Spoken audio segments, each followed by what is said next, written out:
Air Transat Flight 236 was on a routine journey from Toronto to Lisbon.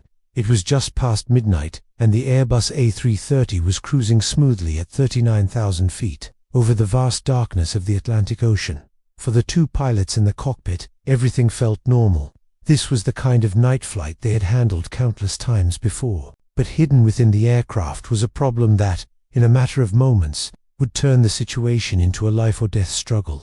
At that altitude, the ocean below was invisible, just an endless black void. Then, the captain noticed something alarming. The plane's fuel supply appeared to be running dangerously low. Over the Atlantic, running out of fuel meant only one thing: disaster. The date was August 23, 2001.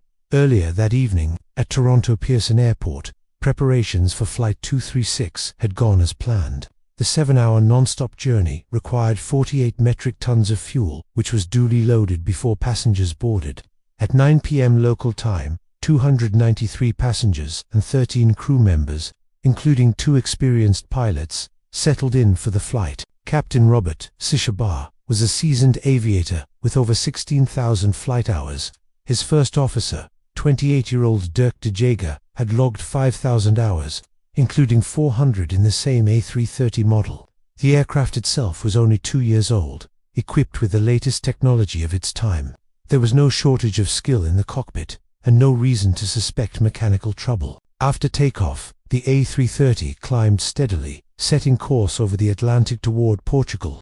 At cruising altitude, the autopilot took over most of the workload, leaving the pilots to monitor instruments and maintain radio contact. 4 hours into the flight, deep over the ocean, the passengers most asleep had no idea trouble was brewing. Around 1 a.m. Canadian time, the right engine began showing abnormal readings: high oil pressure, low oil quantity, and unusually low temperature. The pilots had never seen this combination before. They consulted the flight manual but found no match for the error. Air Transat's maintenance team in Canada was equally puzzled, advising them to keep an eye on it. Assuming it was just a faulty sensor, the crew pressed on. But half an hour later, another warning appeared, this time about fuel imbalance between the wings. The captain opened the crossfeed valve to transfer fuel from the left wing to the right, evening the levels. Yet only 10 minutes later, the right wing's fuel quantity had dropped again. Even with the tanks combined, the total fuel on board was now insufficient to reach Lisbon. In the middle of the Atlantic, the only possible diversion was the Azores, a small Portuguese island group with an airport on Terceira Island.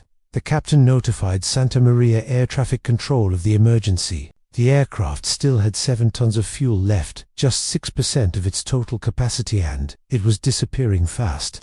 Suspecting a leak, the captain ordered the crew to inspect the wings for signs of streaming fuel.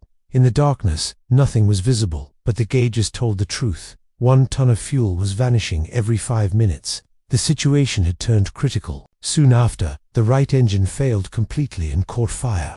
The aircraft now had only 1 working engine and less than 5 tons of fuel. Terceira was still 240 kilometers away.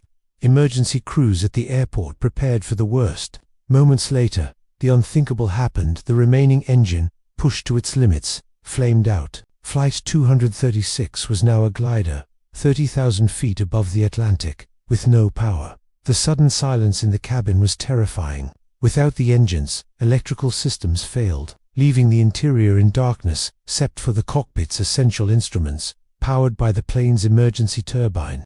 The captain calculated that they had just enough altitude to attempt a glide to Piché. If they failed, the only option would be to ditch in the ocean, a dangerous prospect in the cold, dark water. The crew instructed passengers on emergency water landing procedures, bracing them for impact.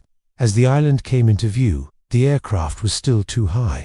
A sharp dive would overspeed the plane and risk a crash. So captain executed a 360-degree turn to bleed off altitude. Still too high, he performed a series of S-turns to slow the descent and align with the runway. There was no margin for error. Without engines, the landing had to be perfect on the first try. The A330 touched down hard, bursting 8 of its 12 tires. It skidded down the runway before finally coming to a stop. Moments later, a small fire broke out in the landing gear, but was quickly extinguished by airport crews. Remarkably, everyone on board survived. Investigators later discovered the cause: before departure from Toronto. A maintenance crew had replaced an engine part with one from a different aircraft type. The improper fit caused vibrations that ruptured a nearby fuel line, leading to the massive fuel leak. In the aftermath, Airbus introduced a new system to help pilots detect fuel leaks mid-flight. A year later, Captain and First Officer Dejager received the Superior Airmanship Award for their extraordinary skill in performing the longest unpowered glide ever recorded by a commercial passenger jet.